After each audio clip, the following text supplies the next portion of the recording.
element? You've got two elements. I'm so proud of you. You got 2 F. Okay, have you started the recording? Yeah. Okay, so everyone's got an element. Okay, let's practice. With your element in your hand right now, I would like you to write out the simple electronic configuration. Right here. Oh, do you write on the paper? Wait, let me think. Okay. Yes. Can you, does everyone have a pencil? Pen? Okay. Write it at the back of your paper. Right? Write out the simple electronic configuration. What do I mean by that? I mean this, so like the 2A something. Okay? So this is writing out. If I ask you to draw it, then you will be drawing all the electron shells. Okay? So everyone practice. What is the simple electronic configuration of this particular element which you've got? Okay, just a quick practice. Now, compare it with your friend, you all double check. Okay, let your friend double check your element. Take it as a second practice for yourself also. Check if the electronic configuration is, you think is correct or not. Check your friend's work.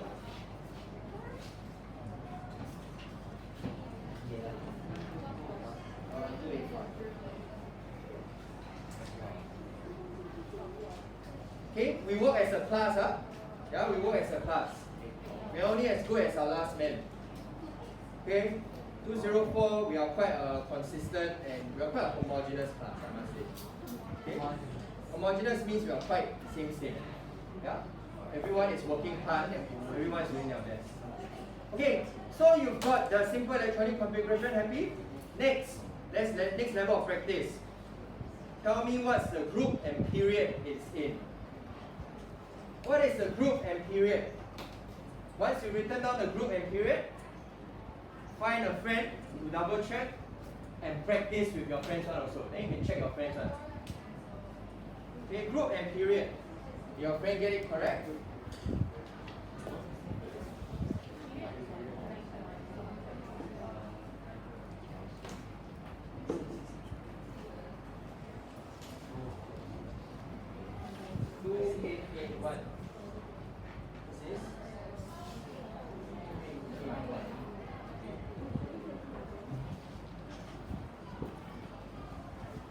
How do you feel? Do you feel yourself getting faster and faster doing this? Yeah? You should feel that way and you get faster and faster along the way. Okay, so now you practice simple electronic configuration, you practice what's the group and period. Now, could you write down the chemical symbol of the ion that it will form? Chemical symbol of the ion that it will form. So for example, remember calcium? Or is it like a big plastic? Yeah? What kind of an ion will form? Will it be a negatively charged one or will it be a positively charged one? Okay, then let your friend double check. Henry asks, is the number first or the charge first? The number first. Okay? But if there's only one, right, then you don't need to put the number one. Just minus or plus will do.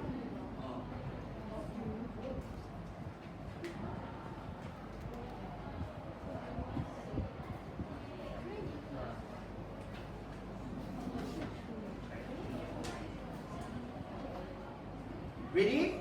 Okay, now let's double check with everyone. Okay, I'm going to invite the element of, can I get one fluorine to come up? All the fluorines, raise your hand. Xavier? Hey, there are more fluorines than all. Okay, there are fluorines. Okay, yeah, Xavier, come up. Okay. Xavier, will you write down the ion for your particular element? Okay. Next, can I have one beryllium? Okay, I'll have Melanie instead. Thanks, Nicole. Thank you. Hey, who's the friend that checked this? Jaden. Okay, thank you, Melanie. I didn't even see his the one. Yeah, I must check each other's work. Is it wrong?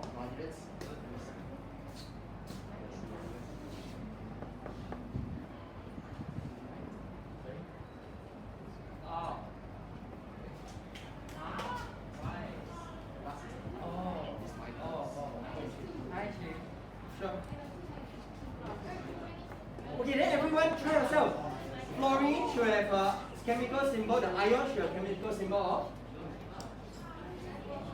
Okay. Next, can I have on the whiteboard magnesium? Okay, all the magnesiums come up. All the magnesiums. Okay, so Valentina, Kaisin, Sion.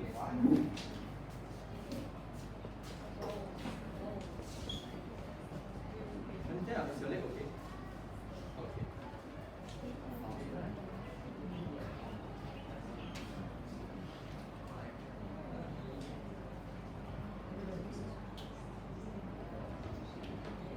Thank you.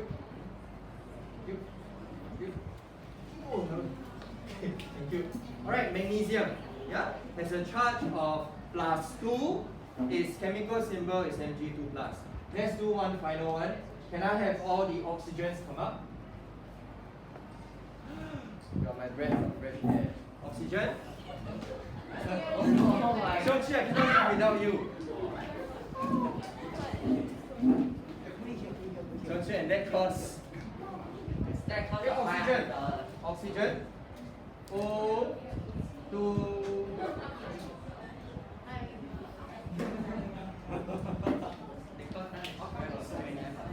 Okay, thank you.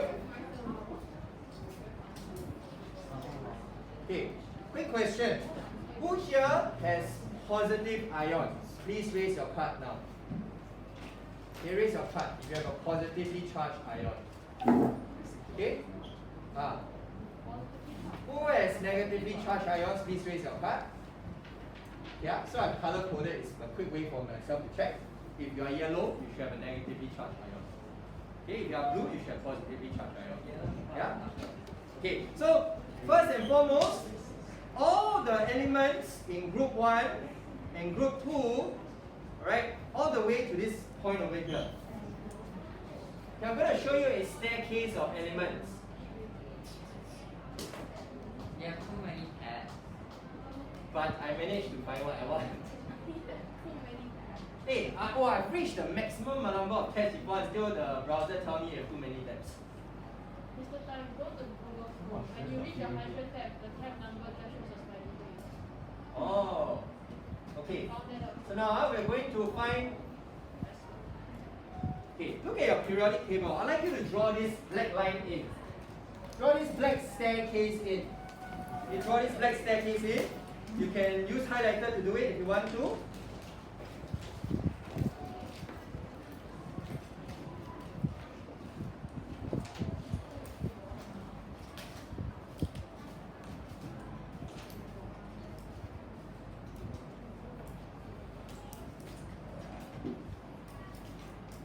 Okay? What's the staircase for? The staircase gives a little bit of more information. Everything to the left of the staircase are metals. Everything to the right of the staircase are non-metals. So you go and see, oxygen is on the right side, that's a non-metal. Nitrogen is a non-metal. Carbon is a non-metal. If you go to the left side, that's where you find copper, magnesium, sodium, so on and so forth. Yes? Okay, this periodic table not so right. So hydrogen shouldn't be there. Hydrogen is a non-metal. So hydrogen is the only unique one that doesn't quite belong to group 1. Okay, so that's what the staircase is for. The staircase gives you information on what's a metal and what's a non-metal. Next, you'll find that metals tend to form positive ions. Positively charged ions. Non-metals tend to form negatively charged ions. You look at what you're holding right now. Is that the case? Yeah, those that are holding blue, you'll find that you're holding on to metal. Yes? The left is metals, right? Mm. Left is for Okay, so the left is metal, the right is non-metal. Okay, then there's one special group of elements that a bit 不三不四. Not here, not there. Yeah, you look at your own elements right now. Those holding on to blue, you're holding on to metal, and you're positively charged. You're holding on to yellow, you're holding on to non-metal. You tend to form negatively charged ions. So Jaden asked a question. What about the elements on the, the one on the staircase, like boron, for example? You look at boron, silicon. Yeah, I don't know what this is called. What's GE? Germanium, is it? Okay. Those resting on the staircase, they are neither here nor there. Yeah. So we call those fellas metalloids. Just for your information. So metalloids have a little bit of metal property, a little bit of non-metal properties, for your information. Okay, so that's special about metalloids.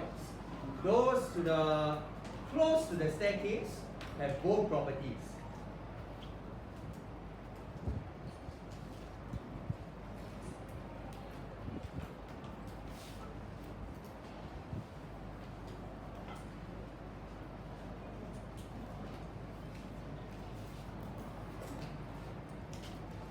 For those that are done, think about this question. How did Mg become Mg2+? Next, how did, for example, chlorine become Cl- as an ion? This is a non-metal, this is a metal. How did it become a plus? How did it become an overall charge of plus? How did this one become an overall charge of negative? We talked about it yesterday. Right? Can anyone recall? Now what? What they want to become? Oh, no, I'm asking, how did it go from neutral to positive charge? Did it? Okay, thank you, Shermaine. There's either a gain or loss of electrons, right? Did magnesium lose or gain electrons to reach this state? This is a little bit the confusing part. From neutral to positively charged, did it lose new electrons or gain electrons? It is actually losing. So it loses electrons. Did it gain or lose electron here? It gained electrons, right? It gained electrons. Gain electrons. Then, who brought it up yesterday? Was it Xavier? Xavier was asking, therefore, if it loses an electron, who does it lose the electron to? Chlorine can gain electrons, but where does it gain electron from? So, this is where a little bit of pairing takes place. Who's to say that the electrons that are lost from magnesium cannot go to chlorine? Right? So actually, that's what's happening in chemistry. Those that want to lose electrons to obtain the noble gas configuration can lose it to elements, non-metals, to form ions that are negatively charged. So that is one aspect of chemistry that we're starting to dive into. How metals and non-metals can react together to form something called an ionic compound. Last year you learned that compounds are made up of two or more different elements. This year we are learning about what kind of compound. It is called an ionic compound. Ionic compounds form when you put a metal and a non-metal together. The skill we're going to pick up today is, what can we pair together? What kind of a match can we have? Okay, so I'm slowly going into the next chapter of bonding already, chemical bonding. Okay, if you look into your textbook, I'm gradually moving to the next chapter, chemical bonding. And the first bond we're talking about is the ionic bond. You know, open your textbook. Okay, we are gradually moving to the next chapter, ionic bonding.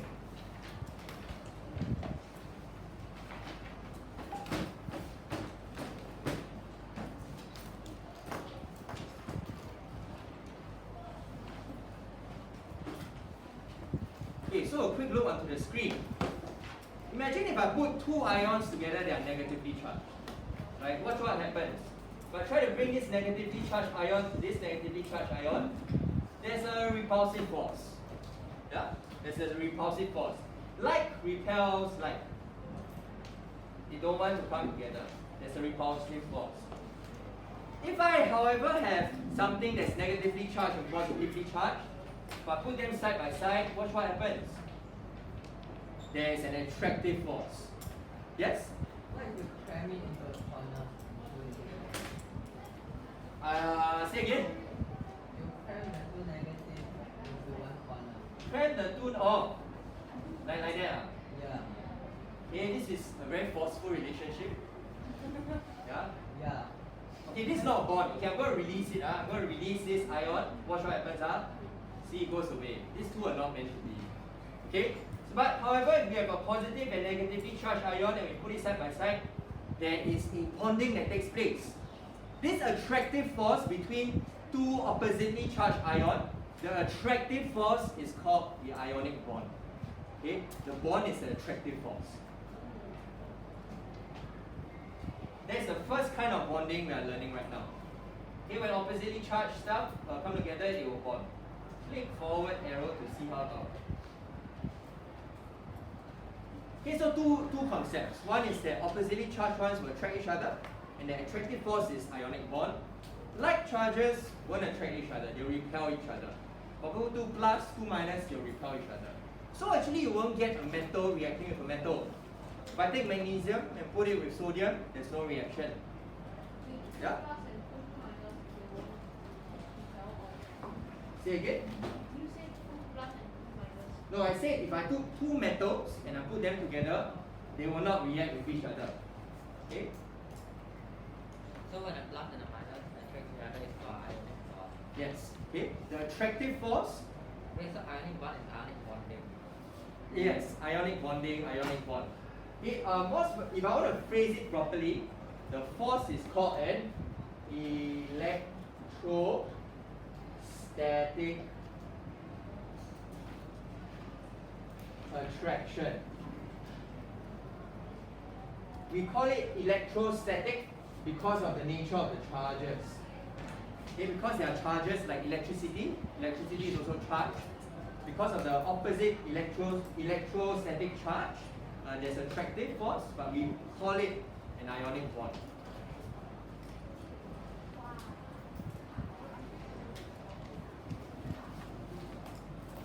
Okay, in a while, we are going to start finding our soulmate.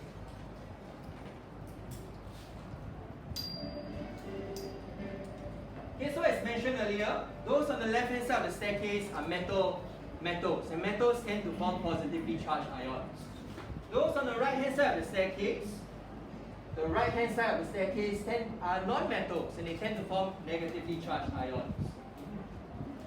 So what have we learned so far? Metals tend to form positive ions. Right? Those of you that have them.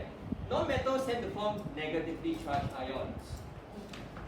And when we put metals and non-metals together, they react with each other to form an ionic compound held together by ionic bonds.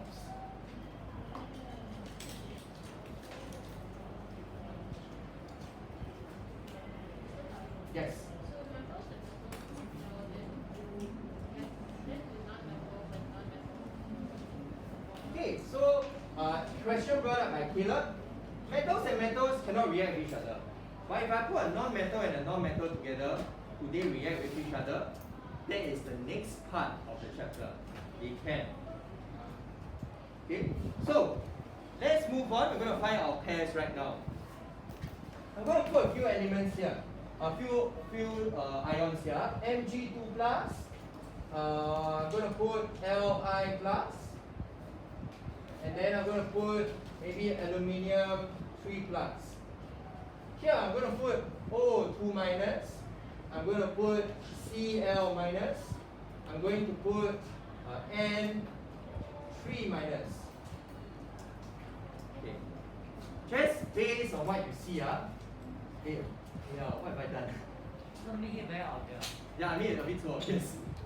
Okay. Which metal ion and which non-metal ion can attract each other? Okay, so the attractive force needs to balance out. If I have a charge of +2, I need a if I have a charge of +2, I need a balance of a charge of -2 to balance out so that it can attract equally. Yes. Did I get something wrong? Okay, so for example, we look at this, Mg2 plus. Which one of these fellas can create a balance of an attractive force? I made a mistake by putting it so obviously in a row. Look at 2 minus, 2 plus, they would attract each other. Another way to think of it is this. For Mg to form 2 plus, it will have lost 2 electrons. So I'm going to draw it in a simple way. It will have lost, originally it will have 2 valence electrons. We will have 2 valence electrons. I'm going to use dots to represent electrons now. Oxygen, on the other hand, how many valence electrons does it have? 1, 2, 3, 4, 5, 6, right? Wait, dots is for my So I'm going to use cross for the non-metals, dots for the metals right now. Okay? So if we look at magnesium and oxygen, this is a simplified way of representing them using dot and cross. Magnesium has 2 valence electrons. Oxygen has 6 valence electrons. What will happen next? If they want to come together, this is what will happen.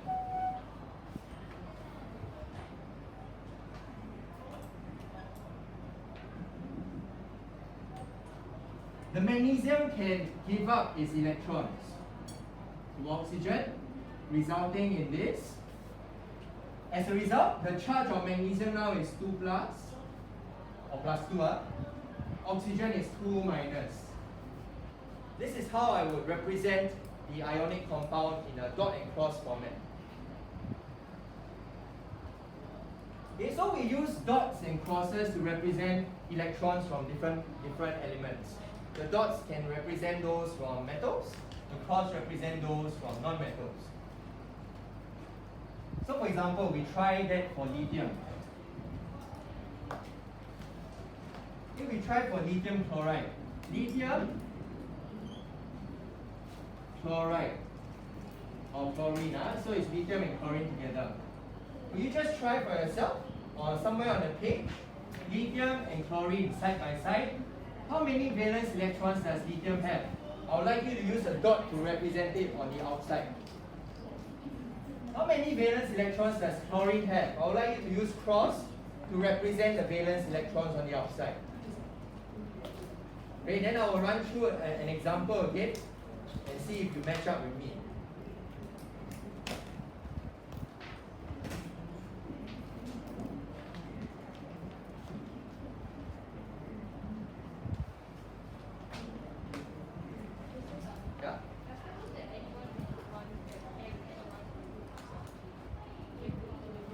Yeah? Yeah.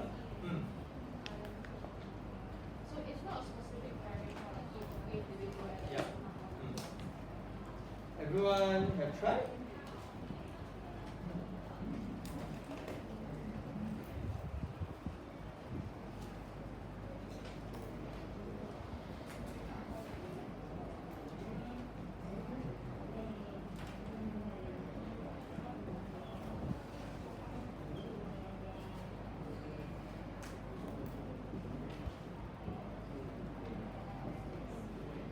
Okay, ready? So I'm going to run through how I do it.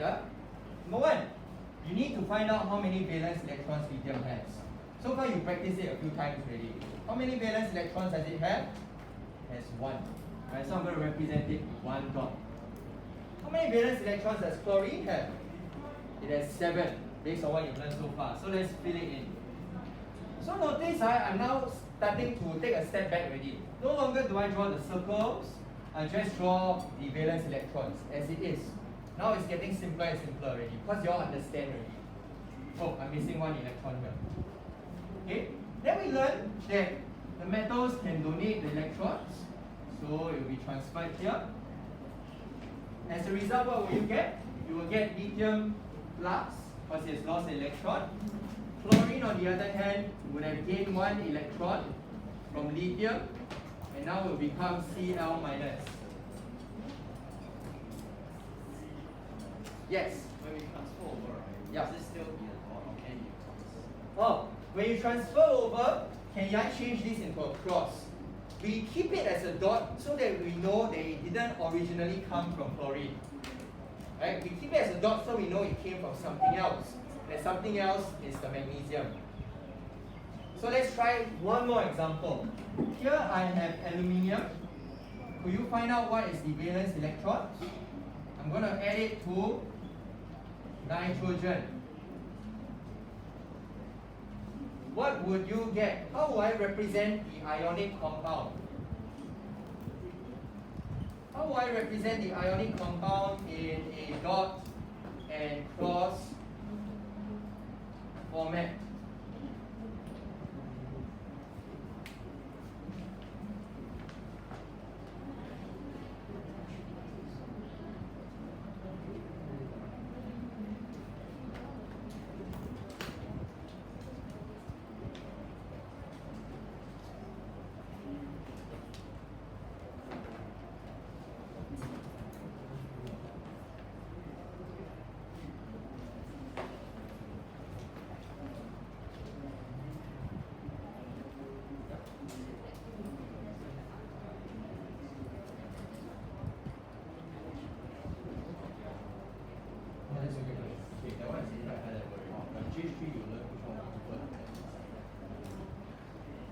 Yes.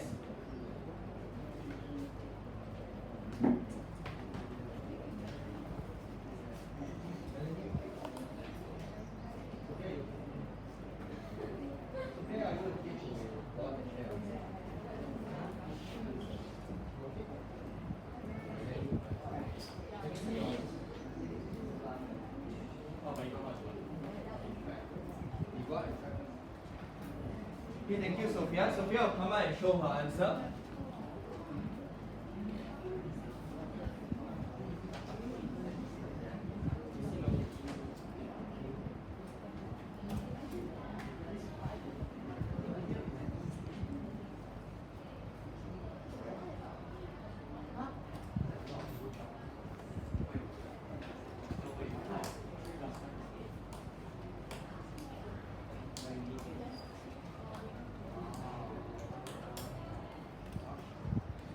Yes. The dots is What? like the dots there is This dot, is it? Yeah, why? is positive. No, electrons are always negative. Wait, so Both the dot and the cross represent electrons, just electrons from different elements. Sophia, okay? Alright, so Sophia will show us her answer.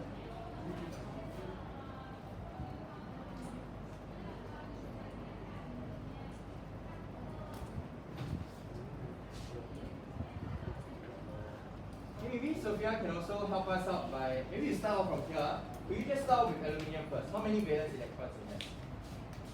1, 2, 3. Okay, nitrogen. 1, 2, 3, 4, 5. Okay, so let's combine them to form an ionic compound.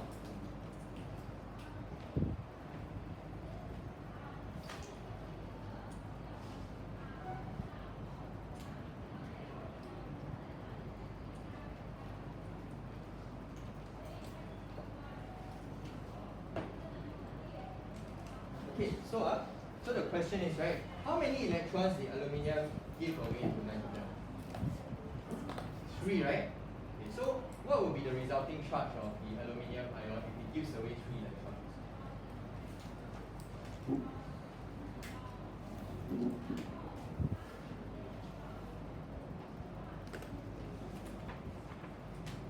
Or maybe for nitrogen, if it gains 3 electrons, what will be the overall charge?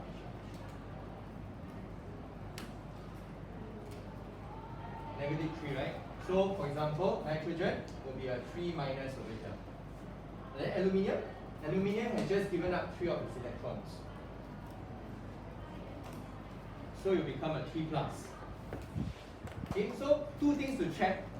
Make sure you check the correct number of valence electrons that have been transferred over, and also check the correct charge on the very top right hand corner. Okay, check your charges.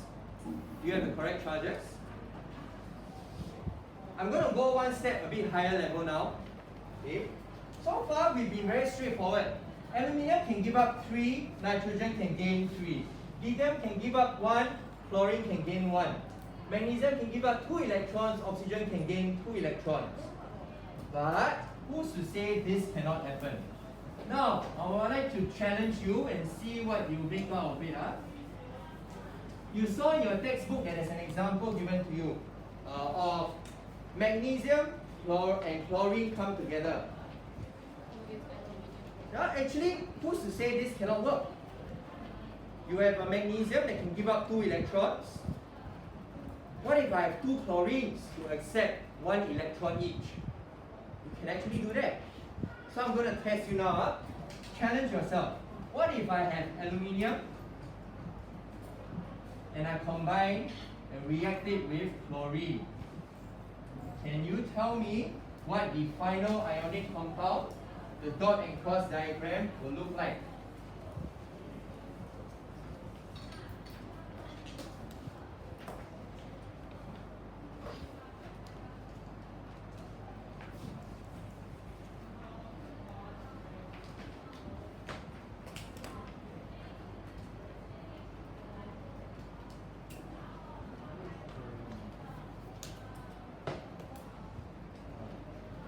For those that want a challenge, the next one you can try is lithium and oxygen.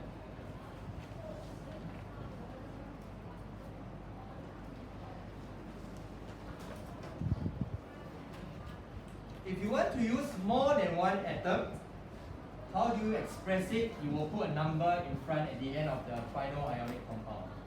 Okay, you will put a big number in front to represent how many of the atoms you want to use of that particular element. So for example, you saw in your workbook, you saw Mg2+, right? Mg. And then if I want to have 2 chlorines, I'll put a 2 in front, then I'll put chlorine. The 2 over here represents that I need to use 2 chlorines to accept the 2 electrons given by magnesium. So if you want to use more than one of the atom, just include a number in front. Okay, so this is level 1, this is level 2. Lithium and oxygen. How yeah? You want to try? Anything can be bonded to anything. Yeah, so actually, how you want to bond them really just depends on how many of each atom you have. So will that Yeah. result in like different charges? Aluminum, if you aluminum with chlorine, you only get plus normally for aluminum. No, aluminium will always be 3+. So now you need to find enough of the opposite charge to balance it out.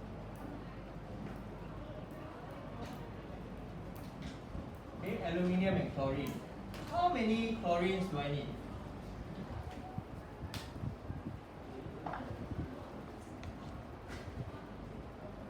Here's a clue. How many valence electrons does aluminium have?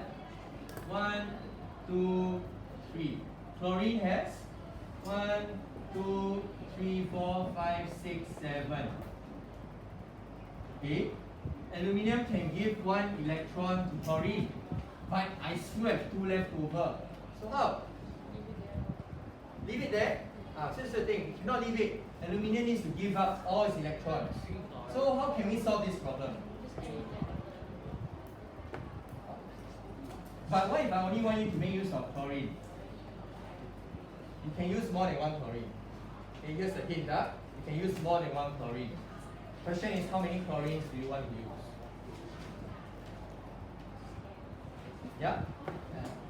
How are you going to try? Yes, please. Thank you. Okay, so this is level 2. This is level 2. First one. Can you write out the ionic compound in dot and cross diagram?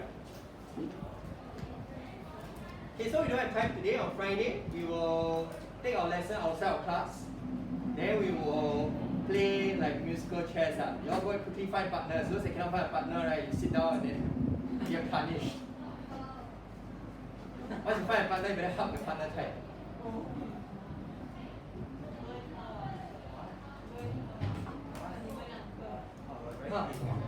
So, okay. Thank you, Hao. Okay, Hao stay here with me. So, how what Hao has done over here is, what Hao has done here is that he has a chlorine here. The chlorine has gained 1 electron from aluminium. here you put 3 minus. But actually that's not the charge of a single chlorine ion.